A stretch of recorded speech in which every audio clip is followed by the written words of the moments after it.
अस्सलाम वालेकुम। आज का टॉपिक हमारे पास है क्वांटम नंबर है और ये बहुत इजी एंड आपके पास बहुत सिंपल टॉपिक है। ये एमसीक्यूज के लिए ज्यादा मेजर है और इसी तरह हमारे पास सेक्शन बी के क्वेश्चंस में भी आ सकता है। टॉपिक स्टार्ट करने से पहले एक चीज मैं आपसे पूछना चाह रहा हूँ। लेट्स सपोज मेरे पास एक एलिमेंट है जो कि नाइट्रोजन है जिसका एटॉमिक नंबर 7 है। तो इट्स मीन नाइट्रोजन के पास 7 इलेक्ट्रॉन्स है। वो 7 इलेक्ट्रॉन्स मैं यहाँ पे बना रहा हूँ। मैंने ये 7 इलेक्ट्रॉन्स बना दिए। ये 6 एंड लास्ट वन आपके पास है 7। अब यहाँ पे जितने भी इलेक्ट्रॉन्स बनाए सबके ऊपर नेगेटिव चार्ज है और इन सब की मासेस सेम है। क्या आप मुझे बता सकते हैं इन 7 में से पहले ऑर्बिट में कौन से 2 इलेक्ट्रॉन्स जा रहे हैं? बिल्कुल भी नहीं। आप देख के नहीं बता सकते। तो यार इनकी अरेंजमेंट कौन डिफाइन करके बता देगा?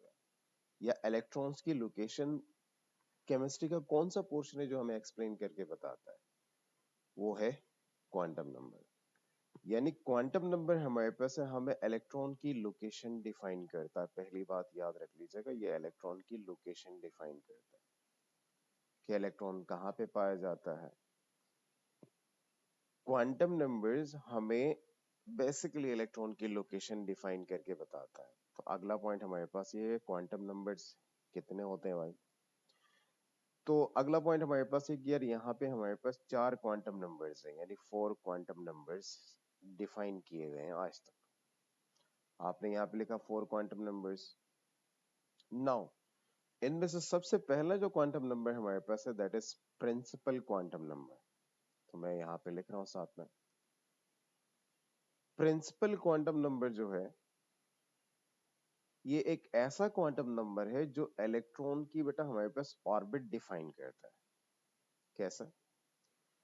लेट्स सपोज अगर बात की जाए, इलेक्ट्रॉन अगर आपके पास फर्स्ट ऑर्बिट में है तो ये डिफाइन करके आपको बता देगा। उसी तरह इलेक्ट्रॉन अगर हमारे पास सेकंड ऑर्बिट में है तो अगेन आपके पास एक क्वांटम नंबर आपको डिफाइन करके बता देगा। क्वांटम नंबर है क्या, इसके बारे में हम बात करने जा रहे हैं। तो क्वांटम नंबर याद रख लीजिएगा n से रिप्रेजेंट करते हैं, स्मॉल n से। और ये जो स्मॉल n की वैल्यूज है सबके सब हमारे पास पॉजिटिव इंटीजर्स है, यानी पॉजिटिव वैल्यूज है। तो ये बात याद रख लीजिएगा, पॉजिटिव वैल्यूज का मतलब ये है n इक्वल्स टू 1 भी हो सकता है और n इक्वल्स टू आपके पास 2 भी हो सकता है, n इक्वल्स टू आपके पास 3 भी हो सकता है, n इक्वल्स टू 4 भी हो सकता है। सो ऑन आप इसको इनफाइनाइट तक लेके जा सकते हैं। अगर n इक्वल्स टू 1 है तो बेटा वो हमारे पास एक के शेल को डिफाइन कर रहा है, यानी इलेक्ट्रॉन हमारा के शेल में है, यानी फर्स्ट शेल में।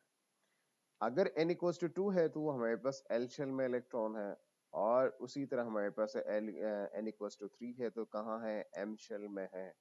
और उसी तरह अगर आपके पास है n इक्वल्स टू 4 है तो हमारे पास क्या है? n शेल का इलेक्ट्रॉन। बात याद रख लीजिएगा, ये जो क्वांटम नंबर हमें इलेक्ट्रॉन के ऑर्बिट के बारे में बताता है, या आपके पास है, आप कह भी सकते हैं कि यहाँ पे हमारे पास ये ऑर्बिट डिफाइन करता है और ये आपके पास है इसे ये बेसिकली शेल डिफाइन करता है, या बेसिकली हमारे पास है एनर्जी लेवल डिफाइन कर रहा है, यानी किस एनर्जी में आपका इलेक्ट्रॉन पाया जाता है। अगर वो आपने देखना है तो आपको प्रिंसिपल क्वांटम नंबर के बारे में पता होना चाहिए। प्रिंसिपल क्वांटम नंबर की सारी वैल्यूज पॉजिटिव होती है, n इक्वल्स टू 1 है, n इक्वल्स टू 2 है, n इक्वल्स टू 3 है, n इक्वल्स टू आपके पास है 4, सो ऑन आपके पास इनफाइनाइट तक आप लेके जा सकते हैं। ये 1 से स्टार्ट होगा और इनफाइनाइट तक जा सकता है। तो अगला जो पॉइंट हमारे पास है, क्या क्वांटम नंबर को यूज करके मैं नंबर ऑफ ऑर्बिटल्स फाइंड कर सकता हूँ? हाँ कर सकता हूँ।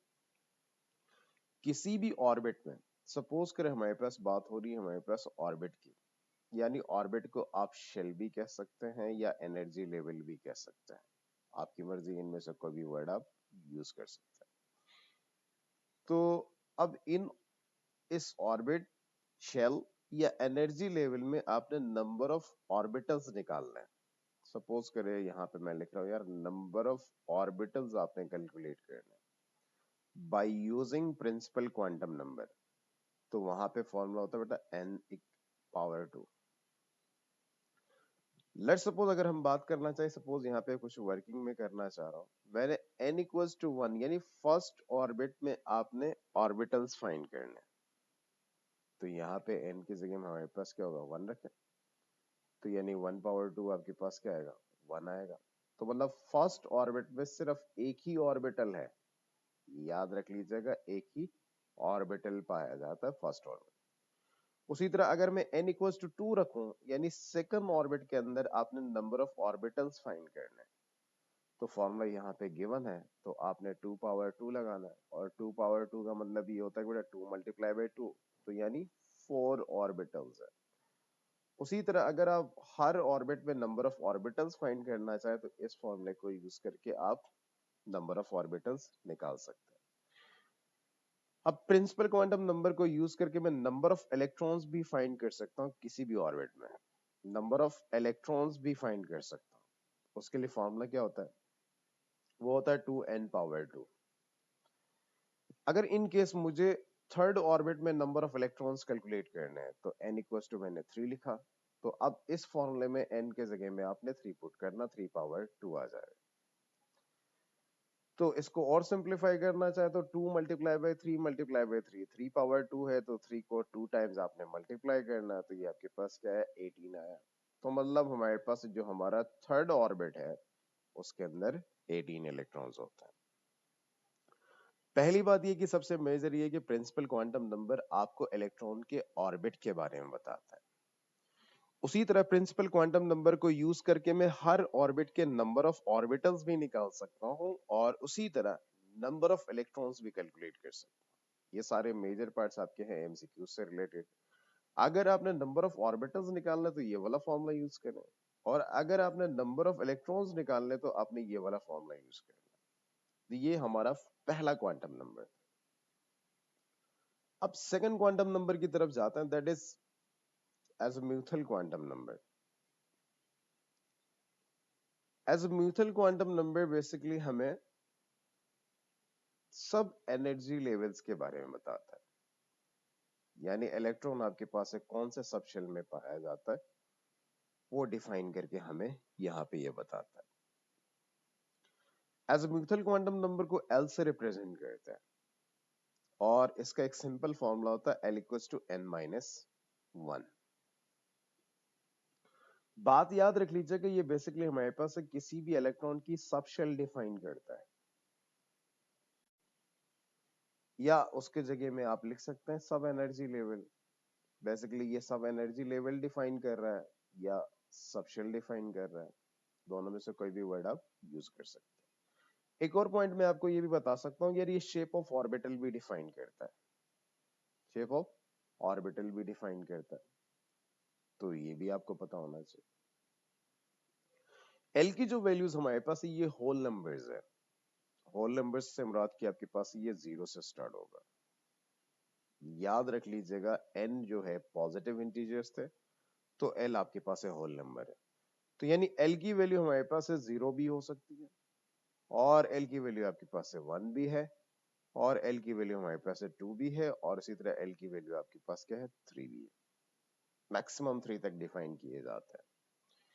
अगर l इक्वल्स टू 0 है तो ये हमारे पास सब s सब शेल को रिप्रेजेंट कर रहा है, यानी s सब शेल का मतलब ये है कि s ऑर्बिटल के शेप्स डिफाइन कर रहा है, यानी s ऑर्बिटल्स को डिफाइन कर रहा है या s ऑर्बिटल को डिफाइन कर रहा है। उसी तरह l इक्वल्स टू अगर हमारे पास 1 है तो ये p सब शेल को डिफाइन करेगा, या मे भी हमारे पास p के ऑर्बिटल्स को डिफाइन कर रहा है, तो आप यहाँ पे लिख सकते हैं p के ऑर्बिटल्स या p ऑर्बिटल्स के शेप्स डिफाइन कर रहा है। उसी तरह अगर आपके पास L इक्वल्स टू 2 है तो हमारे पास क्या होगा, D सब शेल आ जाएगा, तो आप D सब शेल लिख सकते हैं। और उसी तरह अगर हम बात करना चाहें इसके साथ D ऑर्बिटल भी आप लिख सकते हैं, या D ऑर्बिटल्स लिखें, एक ही बात है, क्योंकि ऑर्बिटल्स इसलिए लिख रहा हूँ क्योंकि यहाँ पे एक से ज्यादा है। उसी तरह L इक्वल्स टू 3 है तो हमारे पास क्या होगा, F सब शेल आ जाएगा, और F सब शेल को बेसिकली हमारे पास F ऑर्बिटल्स भी लिख सकता है, यानी F ऑर्बिटल्स की जितने भी हमारे पास इलेक्ट्रॉन शेप्स हैं वो सारे हमारे पास है, इनसे आप डिफाइन कर सकते हैं। इसके साथ हम एज़ीमुथल क्वांटम नंबर को इस्तेमाल करके नंबर ऑफ ऑर्बिटल्स भी कैलकुलेट कर सकते हैं। अब इस पे हम बात करने जा रहे हैं। लेट्स सपोज अगर आपने यहाँ पे नंबर ऑफ ऑर्बिटल्स फाइंड करने हैं किसी भी सब शेल में, यानी नंबर ऑफ ऑर्बिटल्स आपने फाइंड करने हैं किसी भी सब शेल के, तो उसके लिए आप फॉर्मूला यूज करेंगे 2l प्लस 1। मुझे देखना है कि यार ये हमारे पास 2l+1 फॉर्मूला है, ये l है बेसिकली, कि l इक्वल्स टू, अगर आप बात हो रही है बेटा जीरो, तो l इक्वल्स टू जीरो से मुराद की आपके पास है s सबशेल। अब आपने s सबशेल में नंबर ऑफ ऑर्बिटल्स फाइंड करना है, s सबशेल में नंबर ऑफ ऑर्बिटल्स फाइंड करना है। तो इस l के जगह में आप क्या रखेंगे, जीरो रखेंगे, तो 2 मल्टीप्लाई बाय जीरो फिर प्लस क्या है 1 है, तो मतलब s में सिर्फ एक ही ऑर्बिटल है। उसी तरह एक और एग्जांपल आपको बताना चाहूं तो लेट्स सपोज मैंने कहा l इक्वल्स टू 1 है, तो l इक्वल्स टू 1 पे आपके पास है p सबशेल डिफाइन हो रहा है, यानी p सबशेल आपने यहाँ पे एक्सप्लेन करना है। तो p सबशेल के लिए वही सेम फॉर्मूला मैं रिपीट कर रहा हूँ, मैंने यहाँ पे लिखा 2 इंटू 1 फिर प्लस क्या आ रहा है 1 आ रहा है, तो ये इसको और सिंप्लीफाई करूंगा तो आपके पास क्या होगा 2 मल्टीप्लाई 1 2 और फिर प्लस 1 है, तो ये क्या आया 3 आया, तो मतलब p के अंदर आपके पास कितने ऑर्बिटल्स हैं, 3 ऑर्बिटल्स। उसी तरह आप खुद प्रैक्टिस कर सकते हैं, l इक्वल्स टू आप 2 रखें, l इक्वल्स टू 3 रखें, तो उससे आपको नंबर ऑफ ऑर्बिटल्स का पता चलेगा। उसी तरह हम यहाँ पे नंबर ऑफ इलेक्ट्रॉन्स भी फाइंड कर सकते हैं। क्या फाइंड कर सकते हैं, नंबर ऑफ इलेक्ट्रॉन्स। तो यहाँ पे मैंने लिखा है नंबर ऑफ इलेक्ट्रॉन्स किसी भी सबशेल में आपने कैलकुलेट करना है, नंबर ऑफ इलेक्ट्रॉन्स आपने फाइंड करना है। तो उसके लिए इस फॉर्मूले को थोड़ा सा मॉडिफाई करेंगे, वो आएगा 2 इंटू ब्रैकेट के अंदर 2l+1। लेट्स सपोज अगर मुझे यहाँ पे l इक्वल्स टू 2 पे देखना है, l इक्वल्स टू 2 से मुराद आपके पास है d सबशेल आपका डिफाइन हो रहा है। कौन सा सबशेल जा रहा है, d सबशेल। अब मुझे d सबशेल के नंबर ऑफ इलेक्ट्रॉन्स कैलकुलेट करने हैं, तो सेम फॉर्मूला ऊपर गिवन है, आप इसको यूज करें। तो यहाँ पे 2 पहले एज इट इज कॉपी करेंगे और ब्रैकेट आ रहा है, ब्रैकेट बना दिया, फिर 2 इंटू आपके पास है 2 और अगेन आपके पास क्या +1। इसको और सिंप्लीफाई करूंगा तो 2 आएगा, ब्रैकेट के अंदर देखिए 2 मल्टीप्लाई बाय 2 4 आ रहा है और 4 प्लस 1 है। इसको थोड़ा सा और सिंप्लीफाई करना चाहे तो 2 ब्रैकेट के अंदर 4 प्लस 1 क्या होगा 5 और 5 मल्टीप्लाई बाय क्या है 2 10। तो मतलब आपके पास से यहाँ डी सबशेल के अंदर मैक्सिमम इलेक्ट्रॉन्स आपके पास कितने जा सकते हैं, 10 इलेक्ट्रॉन्स जाते हैं। ये था हमारे पास second quantum number, that is azimuthal quantum number. अब एक और क्वांटम नंबर हमारे पास है, that is magnetic quantum number, तीसरा क्वांटम नंबर, जिसे हम क्या कहते हैं, मैग्नेटिक क्वांटम नंबर कहते हैं। और मैग्नेटिक क्वांटम नंबर बेसिकली आपको इलेक्ट्रॉन की ओरिएंटेशन डिफाइन करके बताता है, कहाँ पे, मैग्नेटिक फील्ड में। तो magnetic quantum number basically m से रिप्रेजेंट करते हैं, तो स्मॉल m आपने लिखा, और m बेसिकली जो इक्वल होता है वो किसके इक्वल होता है, प्लस माइनस l के इक्वल होता है। यानी ये डिपेंड कर रहा है किसके ऊपर, l पे। तो यानी m की जितनी भी वैल्यूज होंगी सब के सब आपके पास बेटा इंटीजर्स हैं। इंटीजर्स से मुराद की आपके पास यहाँ पॉजिटिव वैल्यू भी हो सकती है और नेगेटिव वैल्यूज भी हो सकती है, ये डिपेंड करेगा l के ऊपर। लेट्स सपोज अगर हमारे पास यहाँ पे बात हो रही है l इक्वल्स टू 0, आप यहाँ पे l इक्वल्स टू 0 पुट करना चाह रहे हैं, तो आप m की जो वैल्यू होगी वो m की वैल्यू क्या होगी, m इक्वल्स टू अगेन आपके पास क्या होगा प्लस माइनस 0। तो 0 के साथ कोई साइन आता ही नहीं है, तो डायरेक्ट आप क्या लिखेंगे, m इक्वल्स टू 0। तो ये जो m इक्वल्स टू 0 है वो किस सबशेल को डिफाइन कर रहा है या किस ऑर्बिटल को डिफाइन कर रहा है, s ऑर्बिटल को डिफाइन कर रहा है। उसी तरह सेकंड पार्ट अगर हम यहाँ पे एक और एग्जांपल डिफाइन करना चाहे तो l इक्वल्स टू आप 1 रखें। l इक्वल्स टू 1 का मतलब ये होगा कि m इक्वल्स टू आपके पास है प्लस माइनस 1 आ जाएगा। प्लस माइनस 1 का मतलब ये माइनस 1 भी है, फिर कॉमा 0 भी है और साथ में क्या है प्लस 1 भी है। तो यानी ये जो तीन आपके पास है यहाँ पे आ रहे हैं नंबर्स, जो ओरिएंटेशंस आ रही हैं वो बेसिकली हमारे पास है p ऑर्बिटल्स हैं। और p ऑर्बिटल्स अगर हम बात करना चाहे तो p के अंदर तीन ऑर्बिटल्स होते हैं, एक को px कहा जाता है, एक को py कहा जाता है और एक को आपके पास है pz कहा जाता है। यहाँ पे -1 भी है, 0 भी है और +1 भी है, तो ये तीनों अलग अलग ऑर्बिटल्स हैं, उसी वजह से ये तीन नंबर्स आपके यहाँ पे डिफाइन होंगे। पर मैं एक्यूरेट आपको नहीं बता सकता कि यार ये -1 px को डिफाइन कर रहा है या -1 आपका py को डिफाइन कर रहा है या आपके पास है -1 pz को डिफाइन कर रहा है। बस आपको पता होना चाहिए कि यहाँ पे तीन वैल्यूज हैं, -1 0 और आपके पास है +1। उसी तरह अगर हम एक और एग्जांपल लेना चाहे, let's suppose l equals to आपने 2 रखा है, तो l इक्वल्स टू 2 पे आपके पास क्या आ रहा है, m की वैल्यू अगेन आपके पास है प्लस माइनस 2 है। तो प्लस माइनस 2 का मतलब ये होता है कि -2 फिर -1 फिर उसके बाद 0 आ जाएगा, -2 -1 फिर 0 आ रहा है, फिर उसके बाद क्या होगा, +1 आएगा, फिर उसके बाद क्या आ जाएगा, +2 आ जाएगा। तो ये जो आपके पास है ऑर्बिटल्स हैं, अगर आप गिनने की कोशिश करेंगे तो 5 है। तो इट्स मीन कि आपके पास है d ऑर्बिटल्स को डिफाइन कर रहा है, और d के अंदर आपके पास है 5 ऑर्बिटल्स होते हैं। पर ये नंबर स्पेसिफाइड नहीं है, ये लाजमी नहीं है कि आपके पास ये फिक्स उसी को डिफाइन करे। तो एक बात अगेन आपको बताता हूँ कि यार ये मैग्नेटिक क्वांटम नंबर बेसिकली हमारे पास है, और इलेक्ट्रॉन की ओरिएंटेशन डिफाइन करता है कहाँ पे, मैग्नेटिक फील्ड के अंदर, यानी ओरिएंटेशन ऑफ इलेक्ट्रॉन आपके पास है, आप इससे डिफाइन कर सकते हैं। अब लास्ट हमारे पास बचा है that is spin quantum number, और फोर्थ वन अगर बात की जाए तो स्पिन क्वांटम नंबर है। और हर इलेक्ट्रॉन, जितने भी इलेक्ट्रॉन्स होते हैं वो ऑर्बिटल के अंदर कभी भी सेम रेस्ट फॉर्म में नहीं होते, या तो वो रोटेट करते हैं या तो आपके पास वो स्पिन करते हैं।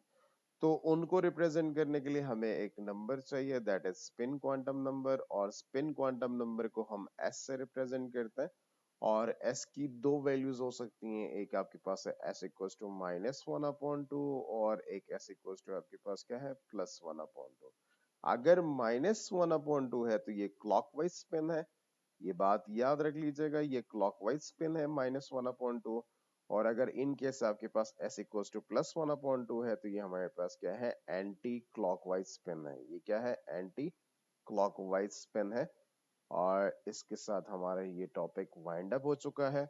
नोट्स डिस्क्रिप्शन में है, वहां से आप डाउनलोड कर सकते हैं। हाँ, अगर आपको कोई मसला है तो आप कमेंट में मेंशन कर सकते हैं, सवाल हो, मसले मसले का मतलब ये नहीं कि कोई पर्सनल बात हो, पर आपका सवाल हो तो आप कमेंट में मेंशन कर सकते हैं, इंशाल्लाह आपको जवाब जरूर दिया जाएगा। अल्लाह हाफिज।